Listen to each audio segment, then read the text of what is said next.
First, I want to thank Doug and for the invitation to come. It's always a pleasure to talk about a story that you feel so sincerely and lovingly about. We're going to try to march through this conversation. I know we only have an hour or so. Kate and I are going to share this presentation. Make sure this works. So there's basically three parts to the talk. We're going to give the background and explain what were the 7 ways to freedom. There may even be You want to audience. be on the video. Oh, that's right. I've got to move over this way. That section even has an audience participation moment if you care to participate. The second part of the talk is women as history makers and history tellers, and then finally we're going to tell you about freedom corridors, and perhaps in the Q&A we'll even learn from you about freedom corridors in Wisconsin. Okay. This story really begins as a family story and becomes a community story as it develops. So these two people, Frank McWorter and Lucy McWorter, known as Free Frank and Free Lucy, because that was their name that they took after buying themselves out of slavery in Kentucky. There's more to say about that. As indicated here, Frank hired out and mined saltpeter. And that was very important because of the war, because saltpeter is an ingredient in gunpowder. And so the price went up. He mined it while being enslaved. And the money that he saved, the first person he purchased out of freedom was his wife, because she was pregnant. And they wanted the next child to be born free. I always tell that story because men should learn from that story.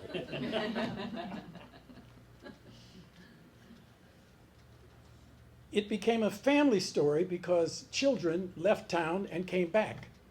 So there was always this, and as we know from farming families, the bonding of the family was important because it's the survival of everybody. The scourge of alcoholism threatened that. In fact, the McWorter family brought, what was their name? Carrie Nation. To New Philadelphia to deal with that. But this is a family reunion that takes place. Now the bottom, the children there, the one on the right, that's my father. And in the top, the next to the right person, that's my grandfather. He was a little guy in the family. Okay, I wrote this poem to suggest the meaning of New Philadelphia. They ran, they helped others run. They bought, they fought, a town, a law, and they lived free. It's sort of a template, really, about the freedom narrative that sums up the experience of African Americans in the United States out of slavery. And I want to go into some depth on each of these 7 points. The first thing that happened is that Frank's first son, Frank Jr., became a freedom seeker and left Pulaski, Kentucky, and made his way to Essex in Canada. We know this because, as you can see in the upper right, there's a piece of correspondence that has survived. Now, this is an important distinction. Historically, people who escaped were called fugitives. That's a perspective of the slave owner. We call them freedom seekers, the intentionality of people seeking freedom. That might sum up more of American history to talk about that way than to talk about people being fugitives. In any case, that church there was actually built by escaped slaves that made their way to Canada. One of the interesting things about the Underground Railroad is that it was illegal. And so people, on the basis of their morality, their political understanding, decided to consciously break the law. the Anti-Slavery Society in Illinois actually passed resolutions where people agreed to break the law and put their own lives at risk in the interest of helping others. So what happened when the Frank and Lucy moved from Kentucky to Pike County in Illinois and established this town, they didn't just have a son that had made their way to Canada, and they began to help others. So when I grew up, the family oral history talked about the Underground Railroad. And as a child, I visited the old homestead and saw in the basement, this carved out basement, where they would say that the escaped people were hiding. But not only that, there's a picture of me, I'm about 5 or 6 years old, standing in front of a white horse.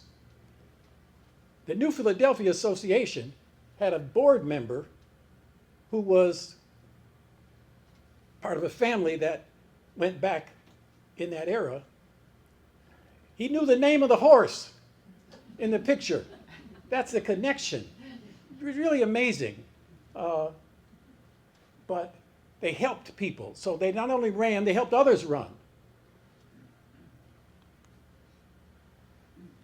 Now, this guy here, Solomon, is the son of Frank. Very interesting story. Not only did Frank save money after he had moved to Illinois, but he used that money to go back to Kentucky to buy more enslaved family members. Solomon was basically a grown man when he was 20, when he was purchased. Quiet, not like his father, but we have an oral history, memory of when Frank went and bought Solomon, discussing with Solomon the meaning of freedom and what his responsibilities would be to the family and to the other neighbors in the town, redefining himself in relationship to the life that he was going to lead. Now here's what happened. Solomon became an inventor. He was the first African American in the state of Illinois to get a US patent. He was the 5th African American in the United States to get a patent. What was the patent? It was to take sorghum and turn it into a sweetener, because the abolitionists did not want to use what they call blood-stained sugar from the South. Now, of course, when I grew up, my father liked Cairo syrup. That sort my mother liked log cabin. Anyway, they managed to work it out. And so, as you could see, a total of 16 family members were purchased out of slavery, some directly. Imagine the drama of Frank getting in a wagon, traveling from Illinois back to Kentucky, purchasing, and then coming back. When you try to reconstruct history, you only have so many bits and pieces of data. So you have to have a historical imagination and ask questions. And those questions then lead to further research. But where were the Native Americans? What trails did they travel? You know, we don't have answers to all these questions, but we're still at it. They fought. Frank's grandsons fought in the Civil War. And as we know, while it was an integrated community, you couldn't all go into the same units in the Civil War, in the Army. I should have said the Union Army, because sometimes in Pike County, we have to remind people which side of the war we were on. I'm sure there are people in Wisconsin that need that memory as well. There was only one colored troop formation in the state of Illinois, and that was in Quincy. And so some of these people had to go elsewhere to join up. Now, they fought a town. Now, this is very interesting because when Frank and Lucy got to Pike County, they were the first settlers in Hadley Township. And one of the recordings of the historical experience was the first white people that settled in Hadley Township were colored because they were comparing them to the Native Americans. And so these were people who came wearing those kind of clothes and acting that kind of way and speaking English. And so anyway, that's how it was recorded. But Frank was able to get with other people to help plat and register this town, recognized now as the first such town in the United States. And it's an interesting experience because it was an integrated town, but not completely. For example, there was a small church building that also served as a school that was integrated. But there were two cemeteries. Cemetery for white people, cemetery for African Americans. Again, what was that all about? You know, and how did religious thinking, how did it manifest itself? But what's interesting is that it was a town. It had a post office, it had a store, it had a little hotel, it was stationed on the stagecoach, and it was an important little place, except when the railroad was designed to come through. And the railroad was designed in part by interest in Missouri, which had a legacy of slavery. And so if you look at the map, the railroad should have come right through New Philadelphia. Instead, it... So I have a cousin that's still sorry about that. We would have been rich. The town was created in 1836.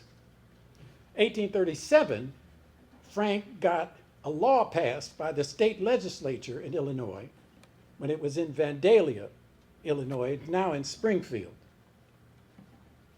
This is the law, which enabled Frank now to have a legalized name. See, he was Free Frank, and he became Frank McWorter, 1837, which latter name shall hereafter be called and known, and sue and be sued, plead and impleaded, purchase and convey both real and personal property. This was against the law for black people in Illinois at that time. So this law essentially created an option for Frank. It was not really generally accepted until 1870, when a new Illinois state constitution was developed. As you could see here, State Rep William Ross of Pike County proposed the law. So again, Frank had a relationship with this guy. You know, what was that relationship? His close friend, State Representative Abraham Lincoln, was present. So in Barre, Illinois, we have a sign, because in Illinois there's this process called looking for Lincoln. Well, we found Lincoln. And so we have this sign, and it's part of the history, public history in Illinois, and it's also part of the tourism in Illinois, because people go around to see all the signs. Final point about this is that New Philadelphia is 20 miles from the Mississippi River and the slave state of Missouri. So these were black people who owned land and had guns. And we know this because we have a letter from one of the abolitionists, who Kate will mention shortly, and she writes that, I think it was Commodore, one of the sons, is a very good shot these days. He shoots a lot of squirrels or something like that.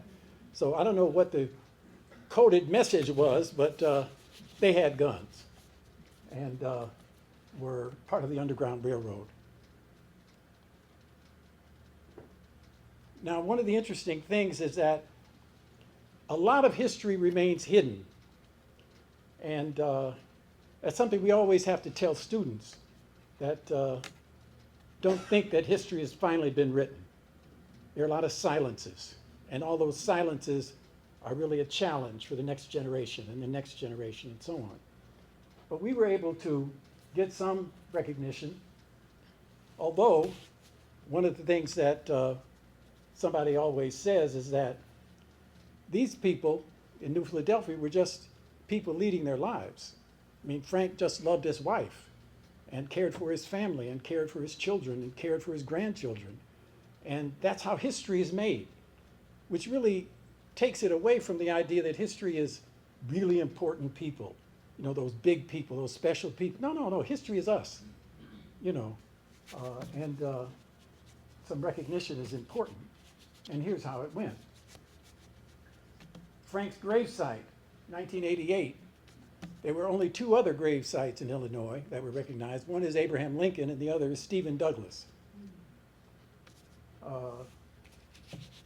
The National Science Foundation funded archaeological digs at a training program in New Philadelphia, and thousands of artifacts were found. And then subsequent recognition until, as was mentioned, the national park. You can see the example of some of the archaeological work, and these are the signs that are on the site now. And so it became a national park. Now, the National Park Service told us, we're in the forever business. You know, whoa, you know, that's quite a statement. But it does place each generation in perspective relative to history. So we have a role to play because we are ancestors to the future. It's a very important concept because it places a certain responsibility. Many of us lead our lives day to day in just the immediate circumstance, and yet at the same time, we are ancestors of the future. And people will think about what happened in this Civil War museum that we heard about. I hope it's still there, you know, 100 years from now, but okay. So this is an example of the family's history. As you can see, one of the interesting things about this is that women lived longer than men. The other interesting thing is, if you can see, Judah was freed at the age of 50. Now again, the historical imagination, I can just imagine her saying, "What took you so damn long?"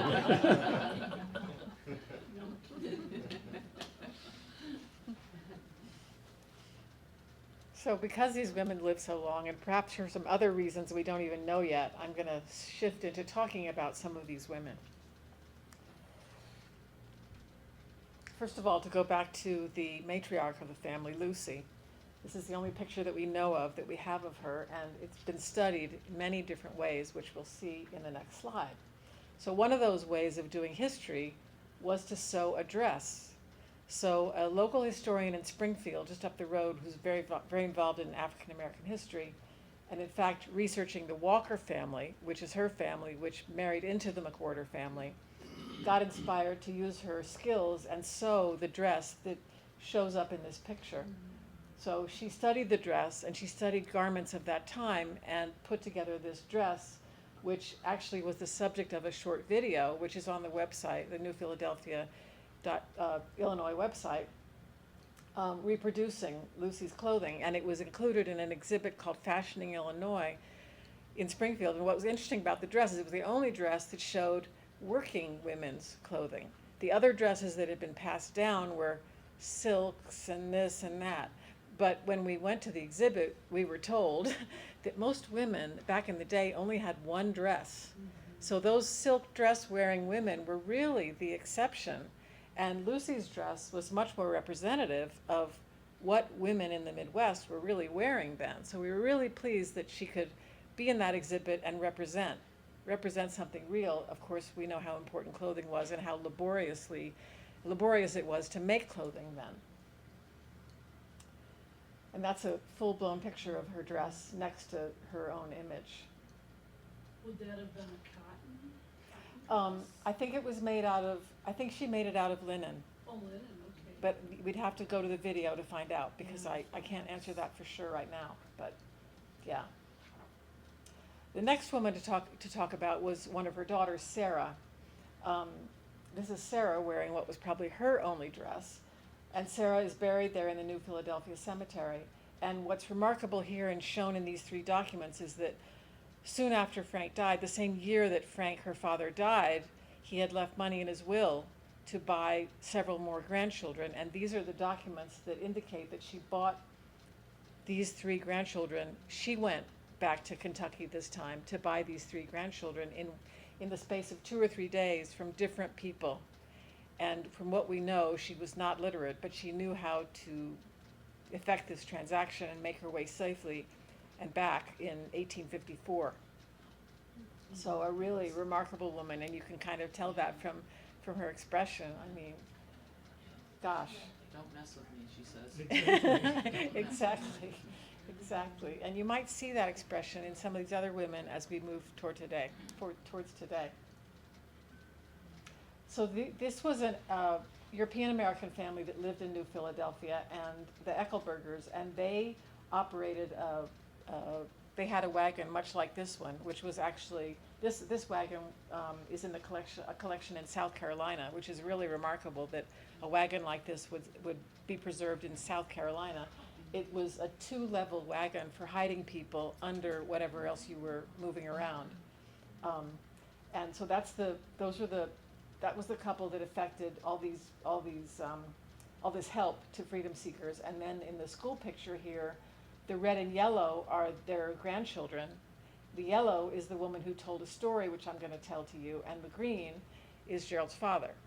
So it's just really precious to have these multi-generational connections between the family. And this was the New Philadelphia School in 1925.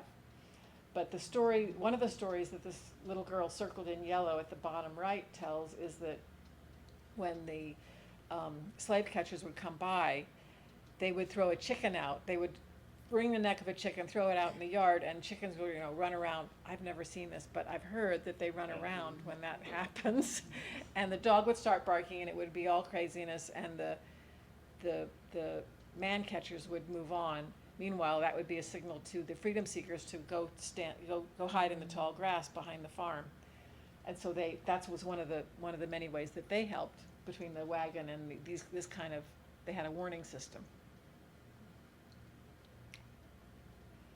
And then this is a picture of Solomon's widow. You saw the picture before, but Solomon's widow is circled in blue, and Gerald's father is circled in green with his sister, Thelma, who was one of the history tellers of New Philadelphia. Later lived in Chicago and taught school.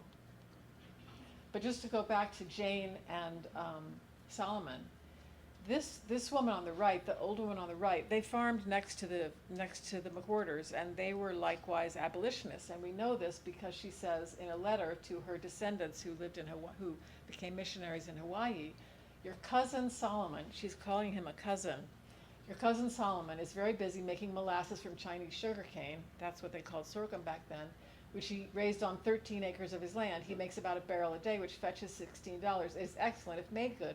So you see, we are getting quite independent of the South as to our sweetening. So that was a motivation for sorghum. Can you talk closer to the microphone? Oh, sure, I'm so sorry. How's that? So these two families were very close back in the day, and this treasure of this letter, which we found in a collection in Hawaii, established the abolitionism of the two families. And then this second one again tells stories. Solomon has an heir. He's a really smart little fellow. He grew up to actually put a patent in for an early helicopter. That's another story that we could get into in the Q&A if anybody is interested in that. And then the bottom thing shows, this is Clarissa, the woman up at right, who wrote these letters. This is her handwriting, and this is at the bottom of a pamphlet about slavery and freedom that was handed down and is in the possession of the McWorters. her handwriting says, "Please to read this soon and return it." Well, the McWorters never returned it, but she had a very, very characteristic way of making her D's, so we know that that was her writing. Oh, and that's a picture of the woman who had the letters, and we contacted her and went out to Hawaii to take photographs of all the letters. This is another history person who was a journalist in Pike County who grew up with the McWorters, and she grew up to write this pamphlet telling the story of the ghost town of New Philadelphia. So she was one of the valuable people who handed the memory down through the generations and went out to the cemetery and documented what tombstones were there and that sort of thing in 1964. And a peer of hers, a descendant of Frank and Lucy, was descended from the helicopter designer and wrote this book, Makers of History, which told the story of the helicopter and also the story of Frank and Lucy. So the family's been at it. Now, one of her cousins, Thelma, was the little girl with the sister and circled with Gerald's father. I was saying before that she had been a history teller, and she was also an artist. So this painting that she did from memory of New Philadelphia, the archaeologists and historians who labored over New Philadelphia for that 10-year period, they made use of this to help them find the places to do their dig. And so this picture was not just, those houses aren't just placed anywhere. Those are strategically placed. And you can see the railroad was in her imagination, right? She remembered the railroad because it was so significant that it came through and where it came through and all that kind of thing. Her daughter, she encouraged her daughter to write a dissertation about Free Frank. And so Juliet Walker published her dissertation a little bit later. I think she published it in the 90s and she wrote it in the 80s. But she got her start by doing this walk. She walked the route that they knew that Frank and Lucy had made. She walked it from Kentucky to Illinois and was met by a bunch of people in Pike County who then, that sufficed to earn the recognition on the gravesite. So that's a news story about her walking. And then she later, on the basis of that dissertation, became a historian at the University of Illinois and later at the University of Texas. And then Gerald's sister, again, these are all cousins of each other, lived in Chicago, and as it says there, Solomon and Jane's great-great-granddaughter, 5th generation, family genealogist, reunion organizer, that's a reunion, website keeper, seamstress, and family chef. So these are her cookbooks, which eventually ended up in the collection of Washburn, which was a wonderful moment for her to be celebrated for her cooking. And even in the age of digital recipes, the school was really thrilled to have the cookbooks, and we heard a lot of stories from the students about, I come to campus early and I go in the library and I just read those cookbooks and it really inspires me, and we're just really thrilled that we did this and got a lot of coverage too. And then this is the very last slide, but it really suggests something about the gendered nature of local history. These are all women, some family, some community, some professionally degreed, some not, who have worked on New Philadelphia. And perhaps I would just mention, number 4, they farmed New Philadelphia, and they found implements and they collected them and they learned about the story and they got completely enraptured in the story.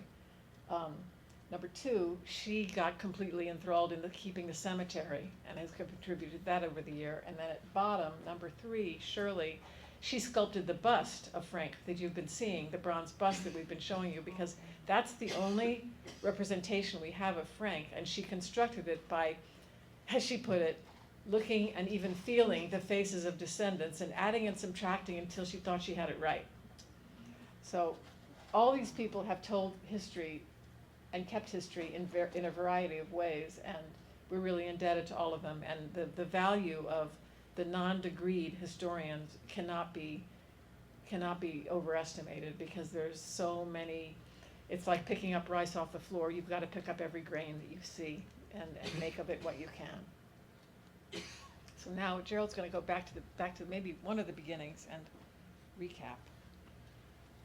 Okay, when the story about slavery and the end of slavery and so on is told, these two men, Abraham Lincoln and Mark Twain, are clear personalities of great importance.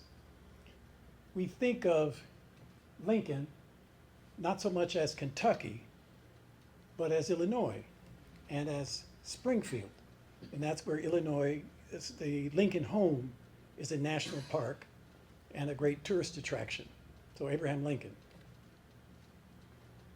To the west, in Hannibal, Missouri, is Mark Twain.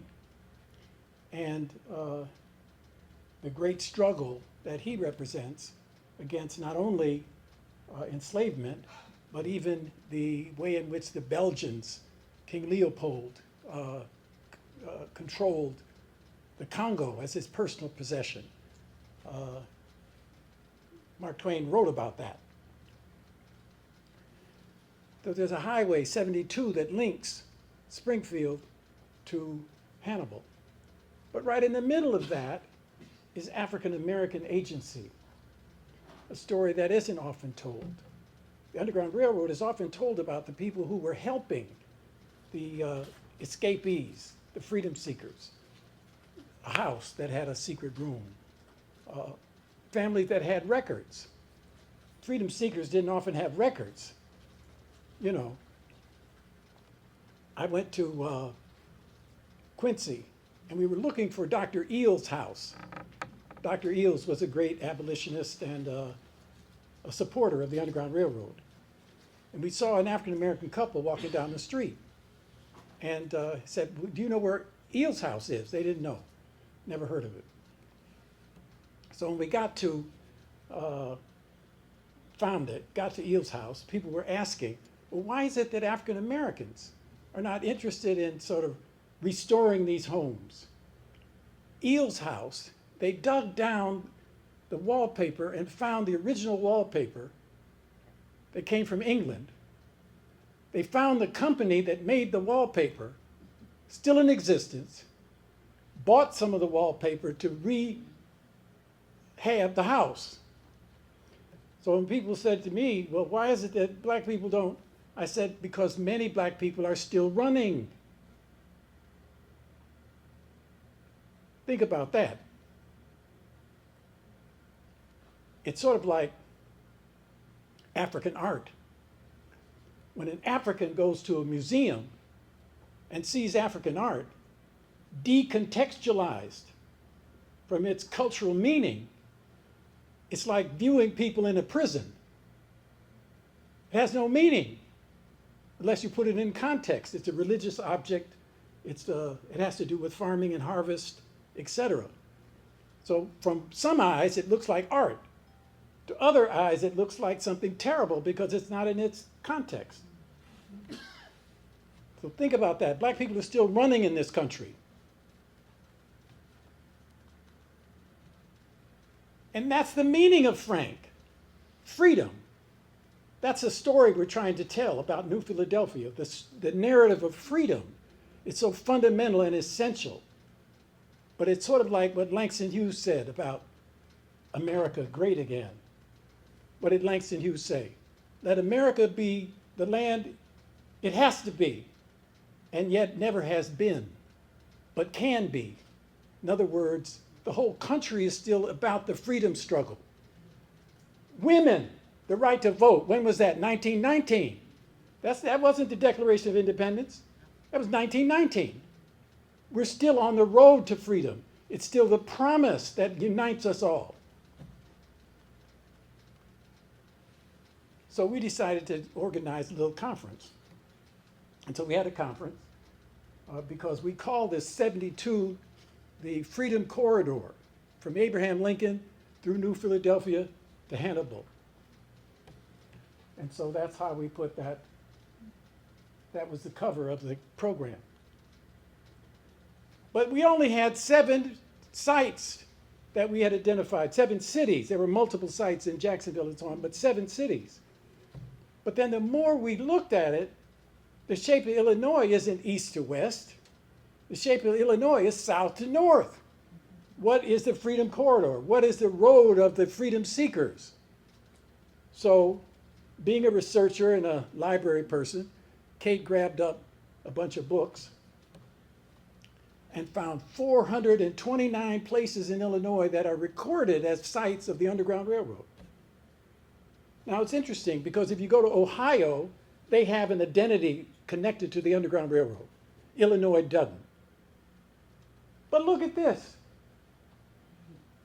Why doesn't Illinois? That's one of the things we're working with now is what is the self-identity of a state relative to the historical process that is so fundamental to understanding this country? This was our button originally. That's our current button. So what we say is, if New Philadelphia was possible, then maybe this country is possible.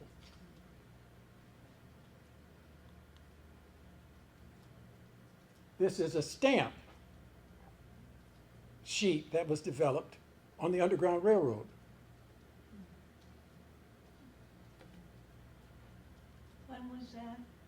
Last year or the year before. It's still available, but you might have to buy it online instead of in the.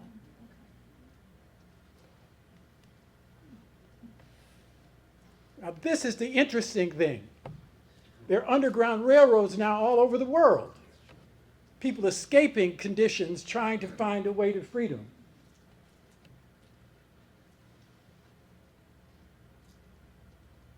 And it's still illegal. It was illegal then, it's illegal now.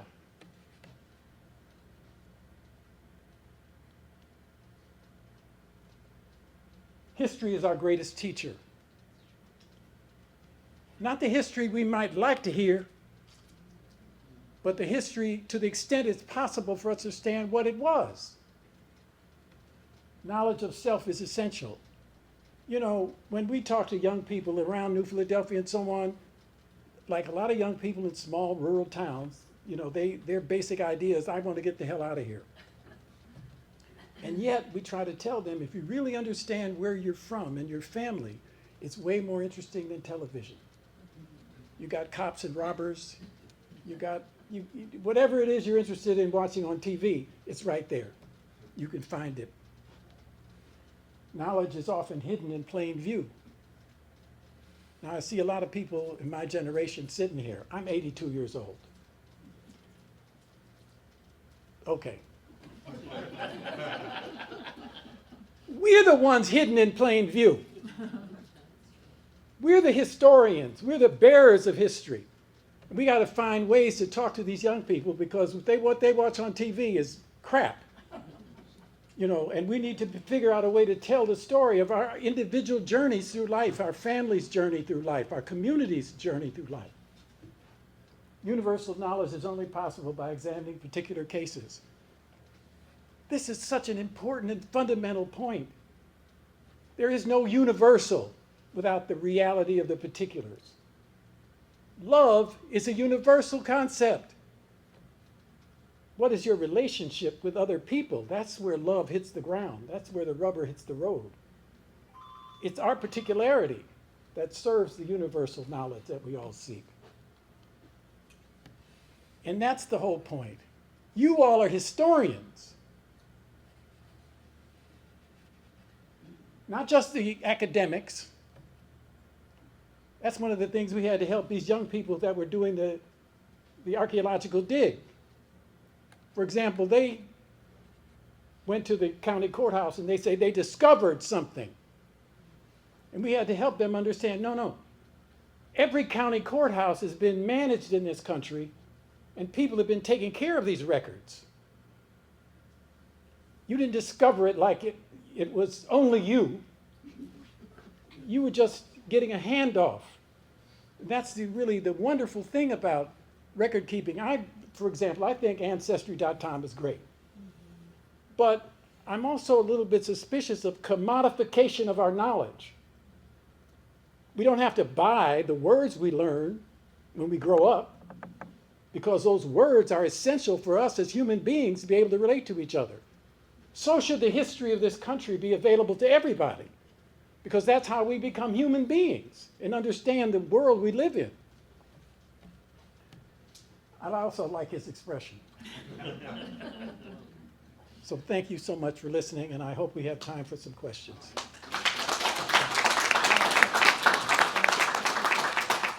Yes. I'm going to recognize you, but Kate makes an announcement. This is in the back, but it's also up here. This is in the back, and it's also here. I'm going to start it going around. One of the campaigns for New Philadelphia is to get a postage stamp about Frank, Lucy, and New Philadelphia. So if you would support such a thing, we would really appreciate your signing the petition. And if you'd like to keep in touch with the New Philadelphia story, that's who's going to use your email. If you'd like to put your email on a list, then we'll know that you want to be in touch. So I'll start this going around, but like I said, there's one in the back too. Okay, yes. How did they manage to get enough money to buy all of those family members and to buy property in New Philadelphia? Okay. The Frank McWorter was owned by a man who was alleged to have been his father in South Carolina. And his owner took him to Kentucky because he owned land. And Frank became sort of a manager of that land and did what some few African Americans were able to do. They called it hiring out. So you were able to work your responsibilities as an enslaved person and then given time to hire out and then be able to take whatever money you made and share it back with the slave owner, but you could keep some. So he was able to then find a way to mine saltpeter and sell it. This guy was so slick, he was able to even to buy land as an enslaved person, okay? And he was able to, as I said, the war, the anti-British colonial war meant that the price of saltpeter increased dramatically. And so he was able to save that money. The total amount that he was able to, in current dollars, would be $500,000. So he was able to be very successful. Yes? Why did he call it New Philadelphia? Well, it's an interesting question. What does it mean in Philadelphia? Brother. The city of brotherly love. Yeah. So we have to imagine he was intentional. Yeah. The New Philadelphia, when platted out, it was perfect square. What was the size of that area? It was 144 lots. And it was a bold move in the sense that it had large streets, and he was buying and selling plots. That's another way that he raised money, is he sold plots. But do you know, was it like a mile square or I don't think it was as big as that. It was a quarter, quarter but, section? but both of us are city people, so we're not Yeah. farmers, so we can't give that answer. It was a hell of a neighborhood. I thought I read on the brochure that it was like, that he bought 80 acres and Yeah, maybe half of it became New Philadelphia? Yeah. That sounds right, that sounds right, because he owned he owned other farmland besides what he platted out. So that would have been a quarter section. How long were people still living there? The town was established as a town, as I said, in 1836. By 1870s, It lost its post office, which means that it wasn't a town anymore in the 1880s. But then people still lived there, dwindling number. And the last person to live there lives just adjacent to the town lot, still today. But the town proper, that region there, it's not occupied since 1980. Although there is still a house there. It's open. So 1880? 1980. Yeah, the Burdicks sold the house to, She's talking about, there's a family called the Burdicks. They go back to the early time when Frank was selling lots. Their family lived in the area from the 1830s until recently, and they still live in the area. The last house built in this town site was built in the 1940s.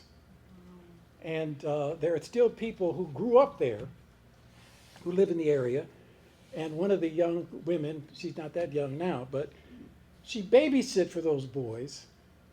And she's now on the board of the New Philadelphia Association. So there's this long history in different families and so on. Yes. I mean, it's just a fascinating story. One of the interesting aspects is that Sarah, who Kate pointed out, went and bought those 3 kids. Before that happened, she got a letter from somebody in Kentucky that said, who was part of the family that owned one of those boys, said, come quick, because they might get sold. So there were ways in which the abolitionist spirit carried through. So this is really important. I mean, the abolitionist movement is one of the movements that is not known a lot about in this country, and yet may have been the most powerful social movement that ever existed in this country. Yeah. Right. And we don't even have, of the 429, there were 30 we couldn't map. And that's because the history books said things like Jones's Farm. You know, that wasn't, GPS couldn't find that for us. But yeah. Yes. Did he have any trouble purchasing family members? We don't know the full story, because what we have are documents that indicate the sale. But the actual process and the negotiations, we don't know. It's sort of like when you look at the sky and you see stars. How do you connect those stars? Well, Do you- I do you- thought maybe family. No, do you see an animal? Yeah. Do you see a dipper, a small one, a big one? So my whole point here is we have to imagine and look for it. So we went, for example, to the State Archive to examine documents, and we just didn't find, or haven't yet found, correspondence that might give us some indication, or even a newspaper article that might give some indication. Well, we just went to Ohio, to the archive of the woman who wrote Makers of History, and we found additional letters to Canada. So we've just brought them home this past month, and we're in the process of deciphering them.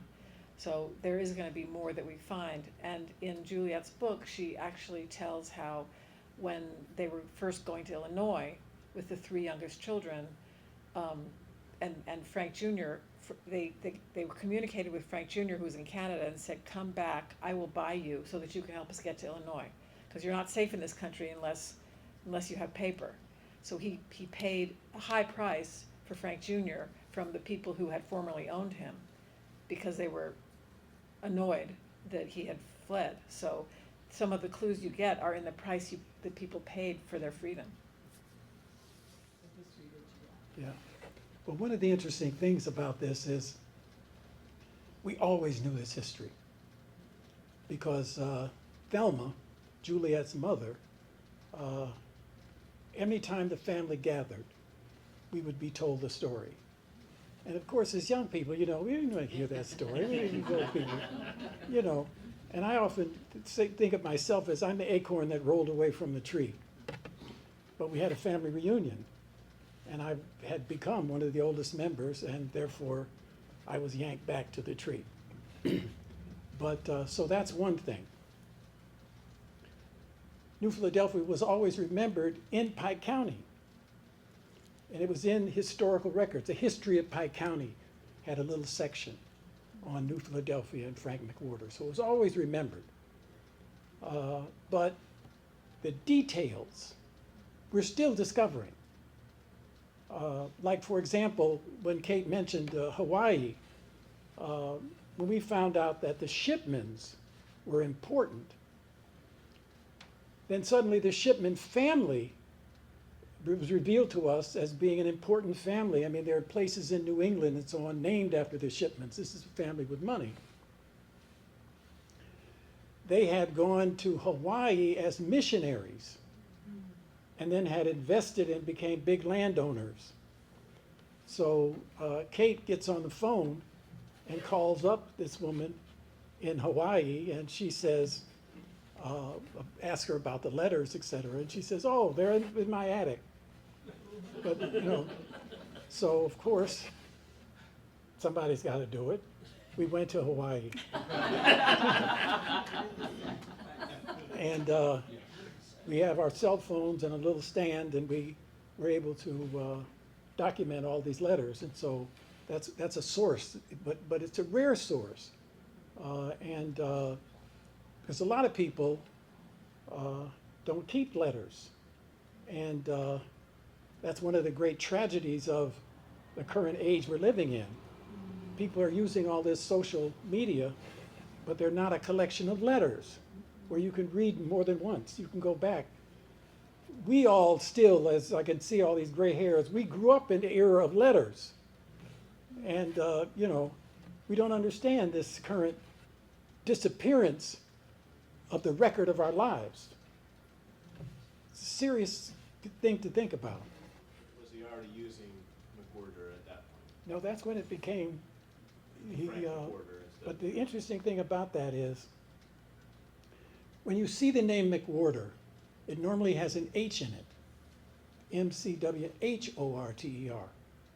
And the oral history and the actual record, the H was removed because he didn't want this family to come to Illinois and claim that the land belonged to them. So it's a change of name. So a lot of black people often think of last names being slave names. We think of McWorter without the H as a freedom name. So that's always been part of our ego of the family. Yeah. How was New Philadelphia viewed by the white neighbors? Well, it's very interesting because Pike County has also the reputation in the South as White Pike. And there were many sundown towns. What a sundown town was is that black people were told, don't be in town when the sun goes down. So sundown meant that these were white-only residential spaces. And yet, the historical record in the newspapers of the time, there were two newspapers, the Pike County Democrat and the Pike County Republican. The newspapers contained positive references historically over time. So it was a reference of respect. And one of the interesting things about that is we often wonder, because as I said, in Illinois, in these rural towns, the Civil War isn't exactly remembered as a Union, from a Union perspective. So there's one family in Barry, which is a small town closest to the New Philadelphia site. Every 4th of July, the guy puts out a Confederate flag, and we don't want to talk about that a lot. People in town, they're kind of embarrassed by it and don't want to talk about it. But I think today, in this country, we need to talk about it. We need to talk about the meaning of what it means to be an American. And not in terms of how wonderful the town has been to any particular person or any particular group, but the fact that we have certain values that we're struggling to implement. It's just a work in progress. And that's the way I look at, the Constitution, because when people say, to black people, when people say, we want to live like the founders intended, well, I don't want to be 3/5 of nothing. I want to be 5/5 of something. So anyway, it's an interesting. And it really, we're sort of preaching to the choir on this, but it's very understandable that history would be fought over because it's our identity. But the thing about this history, what it really shows is how contentious American history has been, that maybe the last few decades might have lulled people into a sense that we have a very stable country and blah, blah, blah. But this period of time will really tell you, no, get used to it. Contention is the order of the day. And not just contention, but heroism. Because this family really only is a stand-in for the heroism of all the people that went through New Philadelphia and all those 429 sites of places that helped New Philadelphia, helped the freedom seekers. And we just have to readjust our understanding of the history and the future of the country if we're going to really succeed as humans, as we're going to be our full human selves. But here's what happened. We got the National Historic Site as part of the Omnibus Bill in December of 2022. No budget. But then we were able, particularly because of the work of Senator Durbin, we were able to get a one-time amount of money set aside for New Philadelphia's development. And that was to hire a superintendent and a park ranger. And that was done.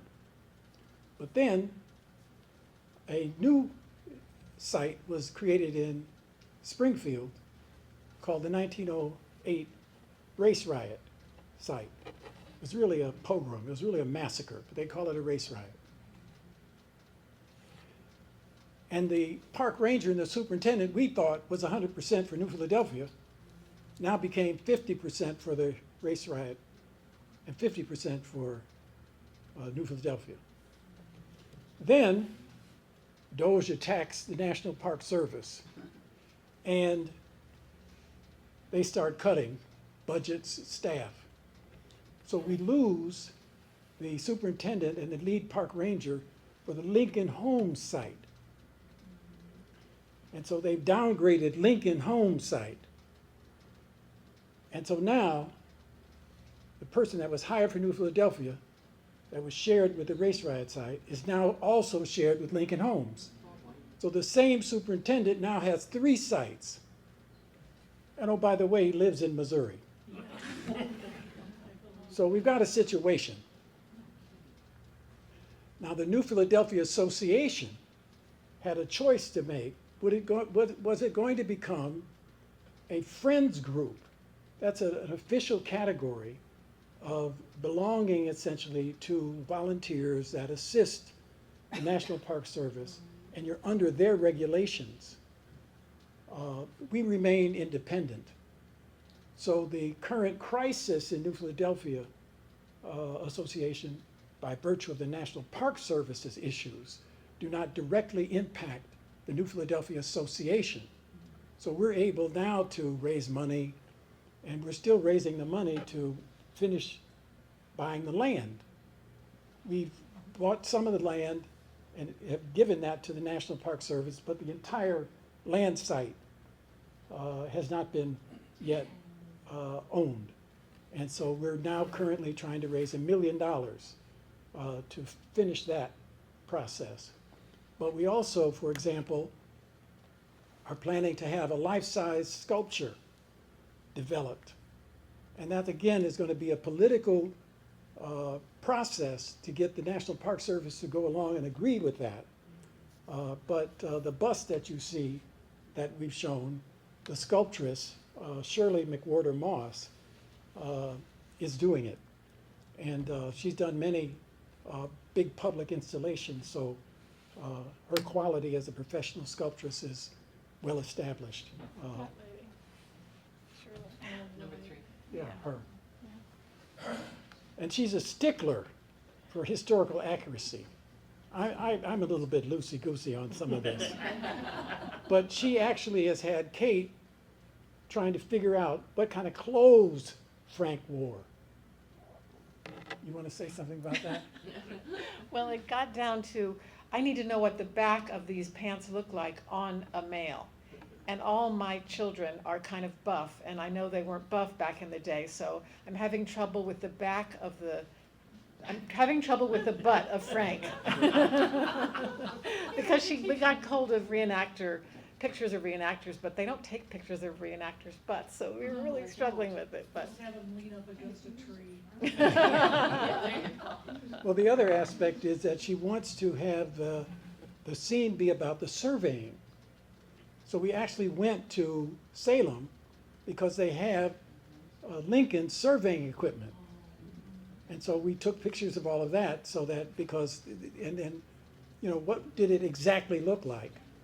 So that historical accuracy is something she's really fixated on. And it's an exciting thing because you can only learn so much and then you have to imagine the rest of it. Yes. Were the main people, Well, in charge of isn't the right word, because there were both organizations, like people would coordinate, but then there were also people who maybe had never helped a freedom seeker before, but in the middle of the night, a neighbor that's never asked them before to help someone says, look, you've got to help this woman, here she is with her baby, and look at her condition. And there was a guy, this was an Illinois story, who said, I'll help you, but don't tell anybody. You know, so it was spontaneous and it was organized. It was black and it was white. There were black and white people who collaborated, and then there were entirely separate streams of people going through. And just recently there was a photographer in Chicago, Dawood Bey, who took pictures of Underground Railroad sites at dusk. And I really encourage you to look up his pictures online or wherever you can, because he portrayed that moment where the freedom seekers stood at the edge of a yard of a house and having to decide, you know, I'm starving, I'm hungry, I'm endangered, should I go to this house door and knock on it? And it really tells you what it was like, because it was like on that map. People were just streaming to get away from slavery. And Canada was an idea, and Chicago was an idea. So the more you get into it, the more you realize what a terrific movement it was of people and also of helpers.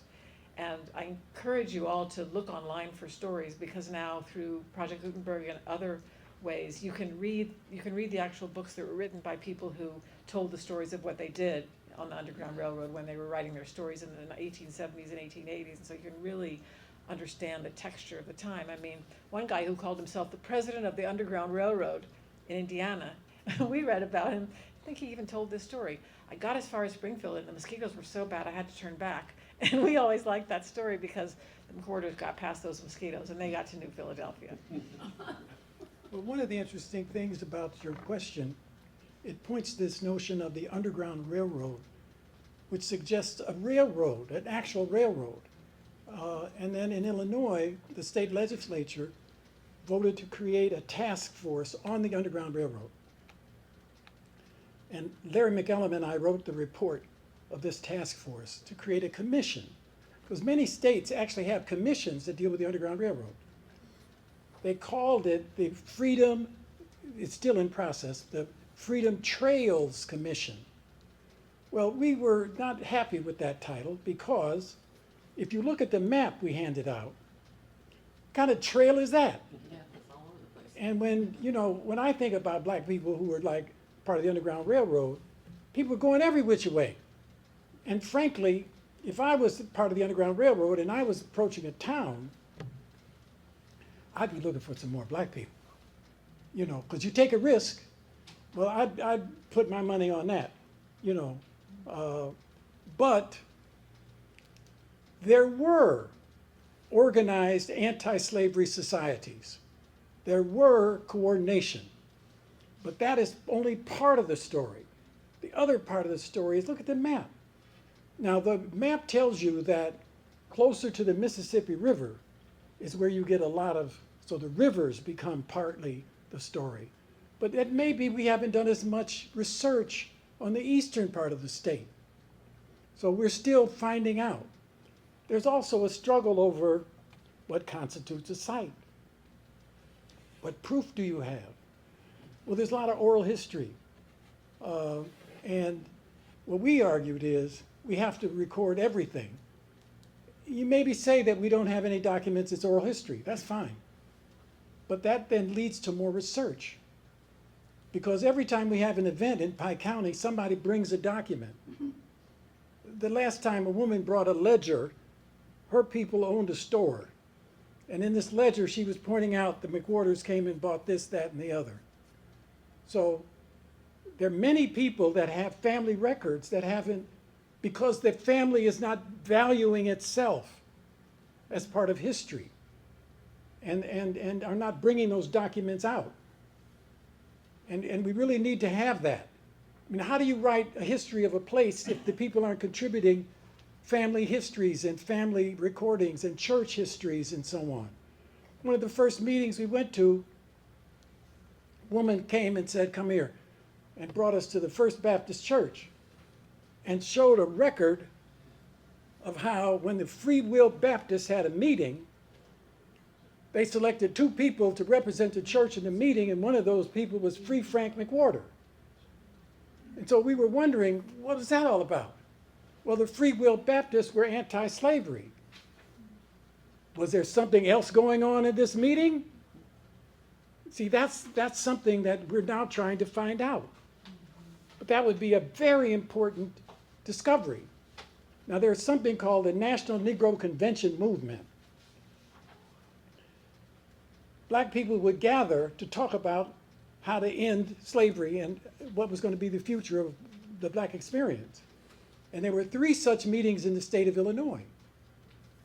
Well, we don't have any record of the McWorters going to either of these 3 meetings, but we know that people knew of each other. One was in Alton. We have family near Alton. Same family farming 125 years on this farm. The tragedy is one of the unfortunate cousins just sold the farm. Crisis of the family. But 125 years, it's a hell of a record, you know. And one of the last guys that owned the land, we went there, and he told this story. He said, the sheriff came to talk to him and said, "I'm sorry to tell you this, but," and the sheriff and him had gone to high school and played football together. And if you know anything about football, you know it's a game of war. So you know who's real and who isn't. The sheriff said, "The Klan is planning to have a meeting on your land."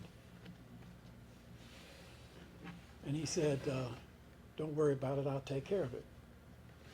And the sheriff knew exactly what he meant. And so the Klan didn't show up. But that's the family history. I mean, in other words, Free Frank is now alive through these generations. I mean, I was active in SNCC, the Student Nonviolent Coordinating Committee, in the 1960s. And I didn't even like my relatives, you know, because they were older and they seemed, from my perspective, to be more conservative, and, you know, they wanted me to be different than I was. I have a completely different sense of who they were and my respect for them and my criticism of myself, you know. But the reality is that I feel like, and other people feel like, Frank and Lucy are still alive. We're still on the freedom quest. And I hope this has been a useful presentation for everybody today. Thank you so much.